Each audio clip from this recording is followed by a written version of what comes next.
ইতিমধ্যে জেনে গেছেন যে গতকাল ভারতের সরকার বাংলাদেশে ভারতীয় দূতাবাসের সব স্টাফদের ফ্যামিলি মেম্বারদের অবিলম্বে ভারতে ফিরে যাওয়ার নির্দেশ দিয়েছেন। এটি একেবারে নতুন কিছু নয়। নানান কারণেই একটি দূতাবাসের সব স্টাফদের ফ্যামিলি মেম্বারদের ফিরিয়ে নিতে বলা যায়। তবে বাংলাদেশের জন্য এটা একটা নতুন এক্সপেরিয়েন্স বলা যায়, এবং বিশেষ করে পাকিস্তানেও যে মুহূর্তে ভারতীয় দূতাবাসের স্টাফরা অবস্থান নিয়ে অবস্থান করছে, সেখানে বাংলাদেশে কি এমন ঘটনা ঘটলো যে একেবারে তড়ি ঘড়ি করে সবাইকে ফিরিয়ে নেওয়া হচ্ছে। এমনকি যাদের সন্তানরা বাংলাদেশে পড়াশোনা করছে তাদেরও বলা হয়েছে যে না, পড়াশোনা বন্ধ করে ইমিডিয়েটলি ভারতে আসো, ভারতে পড়াশোনা করো। So this is very unusual. তো এটা কেন হচ্ছে সেইটা নিয়ে আমি একটু সারাদিন একটু খোঁজ করবার চেষ্টা করছি। তো সেটি নিয়ে কথা বলবার আগে আমি একটু বলতে চাই যে বাংলাদেশ এমন ব্যাপার হলো যে এই দল দেশ বিক্রি করে দিচ্ছে ওই দেশের কাছে। তার মানে যে আওয়ামী লীগ ভারতের কাছে বাংলাদেশকে বিক্রি করে দিচ্ছে, আবার বলা হচ্ছে যে বিএনপি বাংলাদেশকে পাকিস্তানের কাছে বিক্রি করে দেওয়া হচ্ছে। তো এই যে দেশ বিক্রির অভিযোগ, এটা আমরা দেখেছি, কিন্তু আসলেই দেশ বিক্রি কাকে বলে, আসলেই বিদেশের হাতে দেশ তুলে দেওয়া কি, সেটা মনে হয় যে ডক্টর ইউনূসের মতো করে আর কেউ আমরা দেখছি যে একটা বিদেশি শক্তির কাছে কিভাবে বাংলাদেশকে তুলে দেওয়া হয়, এবং বাংলাদেশের স্বাধীনতার সার্বভৌমত্ব কোনো কিছুই আর এখন ডক্টর ইউনূসের কাছে কনসিডারেশনে নেই। আপনারা দেখছেন এই যে বর্তমানে বাংলাদেশে আমেরিকার যে তোড়জোড় চলছে, ইতিমধ্যে আপনারা জানেন যে সেন্ট মার্টিন বহুল আলোচিত একটা দ্বীপ, এবং এই দ্বীপের দখল সাল থেকে আমেরিকা কিন্তু তার কুনজর দিয়ে রেখেছে, এবং বঙ্গবন্ধু তখন বলেছিলেন যে না, এই দ্বীপ আমরা দেব না। জিয়াউর রহমান ক্ষমতায় এলেও এই দ্বীপটি আমেরিকা চেয়েছিলেন, এবং Ziaur Rahman on principle agree তিনি সেন্ট মার্টিন দ্বীপটি বিদেশের হাতে তুলে দেবেন। শেখ হাসিনা সর্বশেষ যে সরকারে ছিলেন তিনি বলেছেন প্রকাশ্যে যে সেন্ট মার্টিন তার কাছে চাওয়া হয়েছে, কিন্তু তিনি দেশের একটির হাতে তুলে দেবেন না। সেই সেন্ট মার্টিনের 1/3 ইউনূস অলরেডি আমেরিকার হাতে তুলে দিয়েছে। এছাড়া বাংলাদেশে আরো একটা দ্বীপ রয়েছে, সোনাদিয়া দ্বীপ, ভীষণ প্রাকৃতিকভাবে আকর্ষণীয়, মহেশখালী উপজেলার খুব কাছে। হাসিনা সরকার চেয়েছিল এটা জাপান সরকারের সহায়তায় এখানে একটা ইকো পার্ক গড়ে তুলবার। সেই সোনাদিয়া দ্বীপটাকে পুরোটাই আমেরিকার হাতে তুলে দিয়েছে ডক্টর ইউনূস। আমাদের চিটাগাং পোর্ট সেটাও বিদেশি শক্তির হাতে তুলে দিয়েছে। এছাড়াও চিটাং পোর্টের আশেপাশে আমাদের নেভাল বেস যেসব, সেখানেও তিনি এই বিদেশি পরাশক্তির এন্ট্রান্সকে অ্যালাউ করেছেন। এবং মিয়ানমারের সাথে যে আরাকান আর্মির যে সংঘাত, সেখানে আরাকান আর্মিকে নিরাপদ করিডোর দেওয়ার ব্যাপারেও ডক্টর ইউনূস অনেকখানি এগিয়ে গেছে।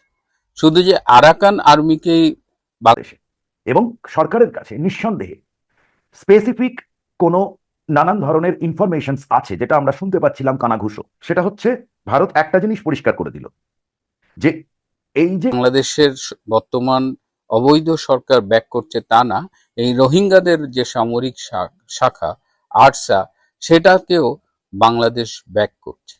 এই আরসা আরাকান আর্মি এরা নিজেদের মধ্যে যেমন লড়াই করছে, আবার এরা মিলে আরাকান সরকারের বিরুদ্ধে লড়াই করছে। তো সব মিলিয়ে একটা অবস্থার সামনে ডক্টর ইউনূস দাঁড় করিয়ে দিয়েছে। এটা এখন একেবারে দল অন্ধ বা ডক্টর ইউনূসের মানে পা চাটা এরকম লোকজন ছাড়া এখন এটা সবাই বুঝতে পারছে। কিন্তু এইটা, এই যে এই এলাকায়, এই সাউথ এশিয়ার এই বঙ্গোপসাগরকে কেন্দ্র করে এই যে আমেরিকার যে অবস্থান, এই অবস্থানটা যারা জিও পলিটিক্যাল সিচুয়েশন গুলো ফলছেন যে আমেরিকা এখানে যেভাবে আসন গেড়ে বসতে যাচ্ছে, তাতে রাশিয়া, চীন, এমনকি ভারতও খুব একটা হ্যাপি না, এবং এটা তাদের জন্য একটা বিরাট মাথা ব্যথা। স্বভাবতই মিয়ানমারেরও একটা বড় মাথা ব্যথা হয়ে দাঁড়িয়েছে এই আরাকান আর্মি এবং আরসা। তাহলে এখন এই অবস্থায় যারা এই অঞ্চলে মার্কিন মাতুবে না, তারা কি বসে থাকবে? তারা ঠিক করেছে যে প্রয়োজনে মায়ানমার প্রিয় দর্শক, না টেনে শেষ পর্যন্ত দেখুন, আসল ঘটনা জানতে পারবেন। আলোচনায় ছিল, কনসিডারেশনে ছিল, কিন্তু এটা একদম প্রায় ফাইনাল হয়ে গেছে যে এর পেছনে রাশিয়া রয়েছে, চীন রয়েছে। তাদের মদদে মায়ানমার যে কোনো দিন বাংলাদেশকে অ্যাটাক করতে পারে, এবং এই অ্যাটাকের পক্ষে তাদের কিন্তু যুক্তি আছে। এবার আসেন, কেন আমাদের ভারতীয় দূতাবাসের স্টাফদের ফ্যামিলিতে ভারতে ফিরিয়ে নেওয়া হচ্ছে? এর পেছনে অনেকগুলো কারণ আছে, এবং সব মিলিয়ে আমার কাছে যেটা মনে হচ্ছে যে বাংলাদেশের সামনে একটা ভয়াবহ বিপদ অপেক্ষা করছে। গোয়েন্দা সূত্রের রিপোর্টে জানা গেছে, আপনারা জানেন যে 23শে জানুয়ারি এই যে দিল্লিতে ফরেন করেসপন্ডেন্স ক্লাবের প্যাট্রোনাইজেশনে মূলত আওয়ামী লীগ নেতৃবৃন্দের একটা প্রেস কনভারসেশন আছে। সেই প্রেস কনভারসেশনে প্রথমে আমরা শুনেছিলাম যে শেখ হাসিনা সেখানে ফিজিক্যালি প্রেজেন্ট থাকবে, পরে শুনলাম না, তিনি ভিডিও অ্যাপিয়ারেন্সে থাকবেন। তারও পরে শুনলাম যে সম্ভবত তিনি অডিও একটা বার্তা দেবেন, এই কনফারেন্সে কানেক্টেড হতে পারেন ভার্চুয়ালি, সেখানে তিনি কথা বলবেন। সবশেষ যে তথ্য পেয়েছি তাতে মনে হচ্ছে যে তিনি হয়তো একটা অডিও বার্তা দেবেন। এখন এই 23 তারিখে শেখ হাসিনা কি বলবেন বা আওয়ামী লীগ নেতৃবৃন্দ কি বলবেন, এইটার উপরে এটা নিয়ে ডক্টর ইউনূস সরকার কিন্তু ভীষণ উদ্বিগ্ন, এবং তারা ঠিক করেছে যে নেতৃবৃন্দের এই প্রেস কনফারেন্সের পরে তারা বাংলাদেশে একটা অরাজক পরিস্থিতির সৃষ্টি করবে। এর আগে যেমন হাদির মৃত্যুকে কেন্দ্র করে প্রথম আলো এবং ডেইলি স্টার অফিস পোড়ানো হয়েছিল, ধ্বংস করা হয়েছিল, ঠিক একইভাবে বাংলাদেশের হয়তো গুরুত্বপূর্ণ আরো কোনো স্থাপনা তারা ধ্বংস করবে। এর বাইরেও আরো কিছু অ্যালার্মিং ইনফরমেশন বলছি, সবই কিন্তু বিদেশি গোয়েন্দা সূত্রে পাওয়া, এগুলো কোনো গুজব বা আমার বানানো কিছু না। আর একটা কথা হলো যে বর্তমানে আফগানিস্তান এবং পাকিস্তান থেকে প্রচুর দুর্ধর্ষ জঙ্গি বাংলাদেশে মূলত এই তাবলিগের বেশে তারা বাংলাদেশে ঢুকেছে, এবং এই জঙ্গি গোষ্ঠী নির্বাচনকে সামনে রেখে ঢাকা এবং চট্টগ্রামে জঙ্গি হামলা করতে পারে বলে আশঙ্কা করা হচ্ছে। সো এই যে বাংলাদেশের এই বর্তমানে এই রিপোর্টগুলো যখন আসছে, তখন সেখানে স্বভাবতই একটা বিপদকে সামনে রেখে ভারত সরকার মনে করেছে যে তার দূতাবাসে একদম কিছু পুরুষ কর্মচারী বা যেগুলো একদম জরুরি দরকার সেই হিসেবে, অ্যান্ড ডেফিনেটলি ফ্যামিলি মেম্বারদের।